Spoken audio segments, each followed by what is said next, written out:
할렐루야, 조나치입니다. 오늘도 말씀을 하루를 시작합니다. 슬기로운 아침 시간 10편 25편입니다. 인간은 사회적 동물입니다. 분명 개인으로 존재하지만 혼자 살 수 없기에 공동체를 형성합니다. 그리고 끊임없이 다른 사람과 관계를 맺고 살면서 스스로의 존재를 확인하죠.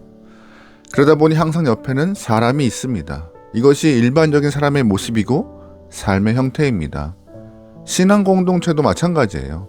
신앙생활은 혼자 할 수 있다고 생각하지만 혼자 신앙생활 하다 보면 외롭고 답답하고 어렵습니다. 그래서 마음을 나누고 기도하며 함께 꿈을 꾸고 은혜를 나눌 만한 공동체가 반드시 필요합니다. 그런데 신앙생활을 위해서 신앙 공동체가 필요한 것이고 신앙 공동체 안에 소속되는 것이 중요한 일이지만 공동체의 사람에게 지나친 관심을 가지면요, 자신도 모르게 하나님으로부터 멀어질 수가 있습니다. 신앙생활의 본질은 하나님과의 친밀함입니다. 그런데 공동체에서 하나님이 아닌 사람을 자꾸 찾고 의지하다 보면 신앙생활의 본질이 되는 하나님을 잊어버리고 살 때가 많이 발생하죠. 그러기에 사람보다 하나님을 꼭 붙잡고 찾아갈 수 있는 영혼들이 소망합니다. 지금 다윗의 주변에는 많은 원수들이 있습니다. 그래서 쉽지 않은 상황에도 불구하고 본인이 오랜 시간 동안 신앙생활을 하면서 깨달은 것들을 본문 가운데 나누고 있습니다. 본문 속 다윗이 나누고 있는 내용 중에 어떻게 하면 하나님의 인도하심을 받을까 깊이 고민하고 깨달았던 것을 나누고 있는데요. 그 부분을 오늘 좀 나눠보려고 합니다. 9절 말씀이에요. 온유한 자를 정의로 지도하시며 온유한 자에게 그의 도를 가르치시도다. 아멘. 하나님께서 하나님의 도를 가르치고 하나님이 놓지 않고 붙잡고 있는 사람이 바로 온유한 사람이다라고 다윗은 말하고 있습니다. 성경에서 말하고 있는 온유함은 우리가 일반적으로 알고 있는 온유함과 좀 다릅니다. 일반적으로 온유함이라고 말하면 착하다는 이미지가 강하지만 성경 속 온유함은 길들여져서 온순해졌다는 것이 더 맞는 표현입니다. 사납고 무서운 동물이지만 조련사에 길들여서 조련사의 말만 듣는 모습과 같은 것이죠. 그러므로 하나님의 훈련을 받아서 온유한 사람으로 변한 사람이 하나님의 인도함을 받을 수 있다라고 다윗은 말하고 있는 내용이 9절 말씀의 내용입니다. 왜요? 하나님의 인도하심에 순종으로 반응하니까 주님이 계속 인도하시는 거예요. 또 하나님이 그의 도를 차근차근 가르칠 수 있는 사람은 누구예요? 온유한 사람이요. 왜요? 말씀에 순종하기 때문에 더 말씀을 가르치시고 그를 말씀으로 세워나가시는 것입니다. 그래서 온유한 사람은요, 세상 그 어떤 것에서도 고개 숙이지 않지만 하나님의 도와 하나님의 진리와 인도하심에 순종으로 반응하는 사람이기 때문에 하나님은 그를 온유하다라고 명하시며 그를 더 사랑하시고 아끼시는 것입니다. 하나님은 성경 가운데 모세에게 온유하다라고 말씀하셨습니다. 사실 모세는 인간적으로 성품이 온유한 영혼은 아니었어요. 화도 잘 내고 혈기도 왕성하여서 사람을 때려 죽인 인물이기도 했습니다.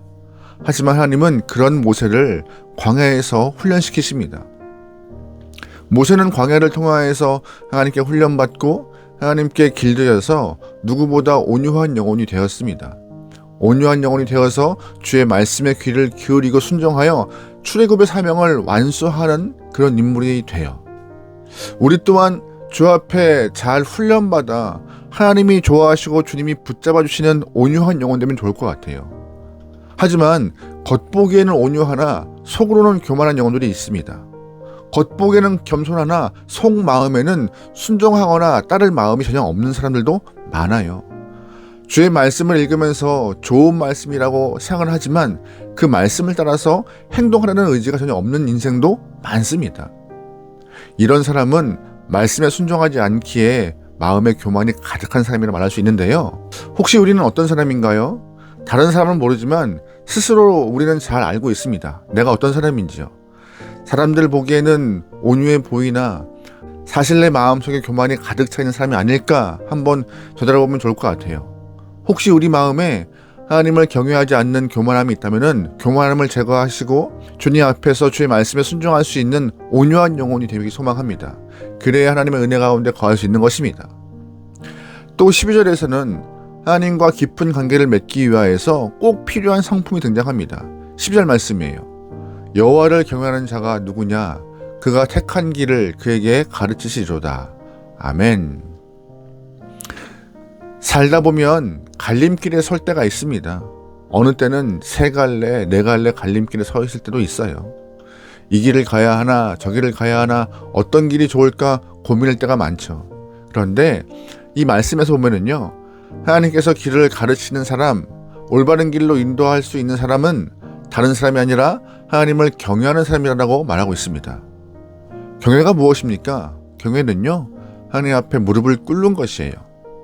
하나님께 무릎을 꿇는 것은 구약적 의미에서 예배를 드린다는 말씀이기도 한데, 하나님께 성실히 예배하는 자, 하나님 앞에 나와 무릎을 꿇는 자, 하나님을 경외하는 자, 하나님께서는 그를 향하여서 옳은 선택할 수 있도록 도우신다는 말을 다윗이 하고 있는 것이에요.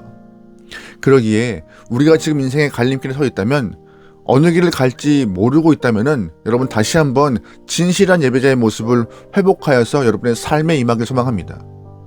하나님 앞에 와서 예배드리는 성도에게 하나님이 주신 특권이 뭔지 아세요? 선택의 갈림길에서 헤매지 않도록, 잘못된 선택하지 않도록 하나님이 도우시는 것이에요. 그래서 예배가 중요함을 오늘 본문의 소리는 알 수 있습니다.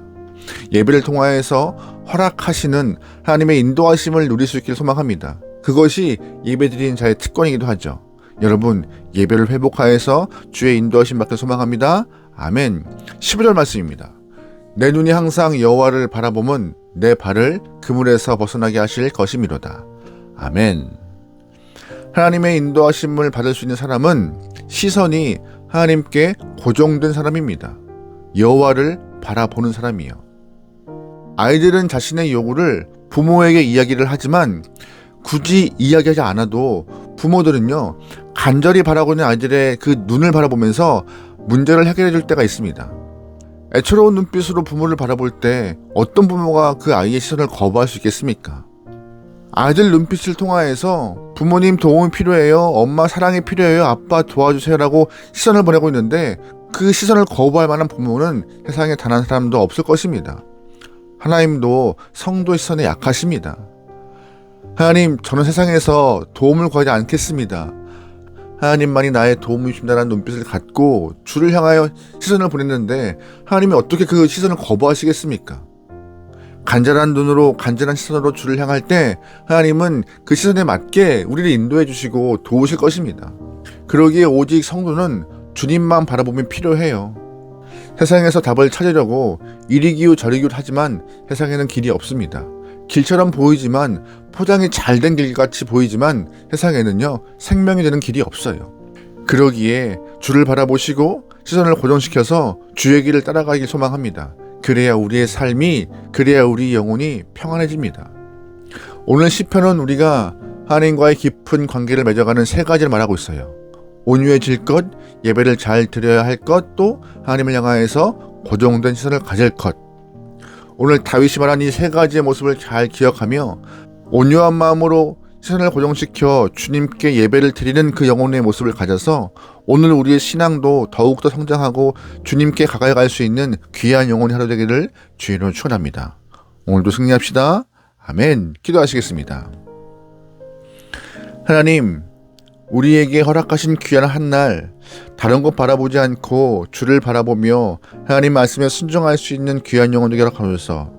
매일매일 예배하는 자의 모습을 갖고 삶이 예배가 되어 주님을 기쁘게 하게 나오니 우리 마음 가운데 다른 것 들어오지 않고 말씀에 반응할 수 있는 주님의 귀한 은혜가 있게 허락하소서. 오늘 하루도 맡기오며 예수님의 이름으로 기도합니다. 아멘.